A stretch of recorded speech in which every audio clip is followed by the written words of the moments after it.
शनिवार देर शाम बॉलीवुड अभिनेता शिखर सुमन अयोध्या पहुंचे, जहां उन्होंने रामलला का दर्शन किया और तैयार हो रहे भव्य श्री राम मंदिर को भी देखा। इस दौरान मीडिया से बात करते हुए उन्होंने कहा कि मर्यादा पुरुषोत्तम श्री राम का यह भव्य मंदिर तमाम 140 करोड़ भारतवासियों की भावनाओं और एकता का प्रतीक है। उन्होंने कहा कि रामलला की धरती पर कदम रखते ही ऐसा लगा कि मोक्ष की प्राप्ति हो गई। शेखर सुमन ने आगे कहा कि हम प्रधानमंत्री मोदी का आभार प्रकट करना चाहते हैं, क्योंकि जो हजारों सालों से नहीं हो सका, उनके अथक प्रयासों से संभव हो सका है। कितने लोगों ने उनको रोकने का प्रयास किया, उनके खिलाफ आवाज उठाई, लेकिन वह आगे बढ़ते रहे।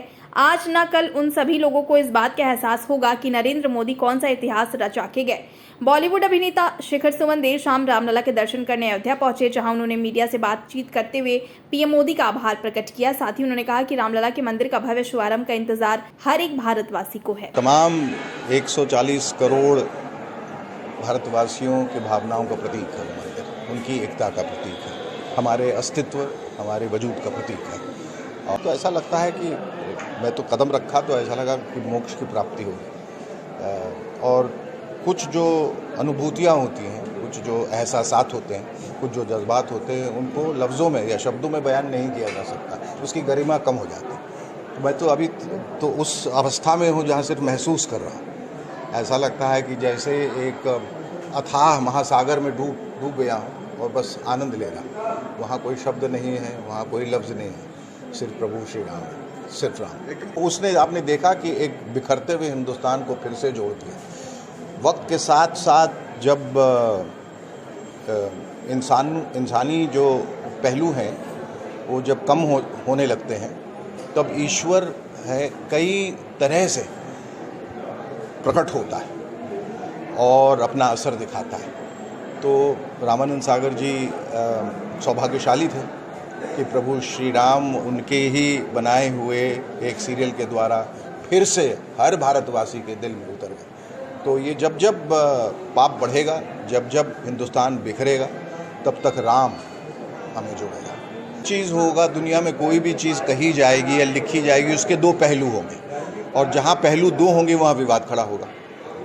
आप जो सोचते हैं उसके विपरीत मैं सोचता हूँ, आप जो सोचते हैं उसके खिलाफ मैं सोचता हूँ, आप जो सोचते हैं वैसा मैं नहीं सोचता हूँ, ऐसा नहीं करना चाहिए, वैसा नहीं। इसी उधेड़-बुन में हमें एक समरसता और एकता की ओर बढ़ना है कि जहाँ सब लोग एक तरह महसूस करें, एक ईश्वर की कल्पना करें। नाम कुछ भी दे दें, ईश्वर तो एक शक्ति है, उसका नाम दे के भ्रमित न हो।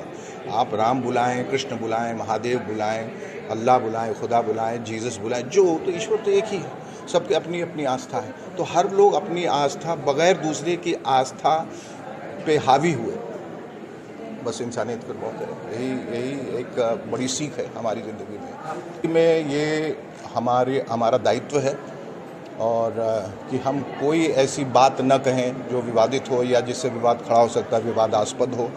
और भारतीयता का ख़ास तौर पे ध्यान रखते हुए हमारे वेद पुराण, हमारे ईश्वर भगवान, जो भी वेद उपनिषद हैं, रामायण है, गीता है, महाभारत, सब का जो समावेश है, सबका जो निचोड़ है, और वो है इंसानियत, मानवता, और उसी को लेके हमें आगे बढ़ना है। और कोई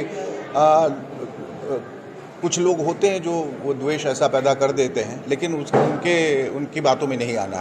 हमें अपने दिल की बात सुनिए। जो भी आयोजन होगा वो भव्य ही होगा, अच्छा ही होगा, खूबसूरत ही होगा। इसका इंतज़ार पूरे भारत को है और हर भारतीय को है, हर हिंदुस्तानी को है। और जो भी इसके उत्थान के लिए, जो भी इसके प्रयास के लिए आगे बढ़े, उन सब के आगे हम सब नतमस्तक हैं। हम लोग सब जो है मोदी जी का बहुत आभार प्रकट करना चाहते हैं। उन्हीं की वजह से जो हज़ारों लाखों साल तक नहीं हो पाए, उनकी वजह से, उनकी कृपा से भी हुआ, उनके प्रयास से हुआ, अथक प्रयास से हुआ। कभी उन्होंने हार नहीं मानी, चाहे कितने लोगों ने आवाज़ उठाई, उनको रोकने की कोशिश की, लेकिन वो आगे बढ़ते रह गए। शायद बहुत सारे लोग जो इस बात को नहीं मानते हैं, उन्हें अब नहीं तो कभी फिर कभी एहसास होगा कि वो क्या काम और कौन सा इतिहास रच के रहे हैं। एक कुछ हद तक तो सही है, बिल्कुल सही है, और मेरे ख्याल से इसीलिए सेंसर का निर्माण किया गया है, ताकि वो जो भी अश्लीलता हो या जो भी गलत बातें या अनैतिक बातें हैं, उन पे रोकथाम की जाए। तो मेरे ख्याल से ये चीज़ें जो गलत हैं वो तो बाहर ही नहीं आनी चाहिए। मुझे खुद ऐसा लग रहा है जब मैं देखता हूँ बैठ के OTT प्लेटफॉर्म्स में बहुत ज़्यादा अश्लीलता, बहुत नग्नता और बहुत गाली गलौज और गंदी बातें सिखाई जाती हैं, जिससे सिर्फ़ और सिर्फ नैतिक पतन होता है। उस पर कहीं ना कहीं हमें खुद भी सोचना चाहिए, उस पर रोक भी लगानी चाहिए और इसका बहिष्कार भी करना चाहिए।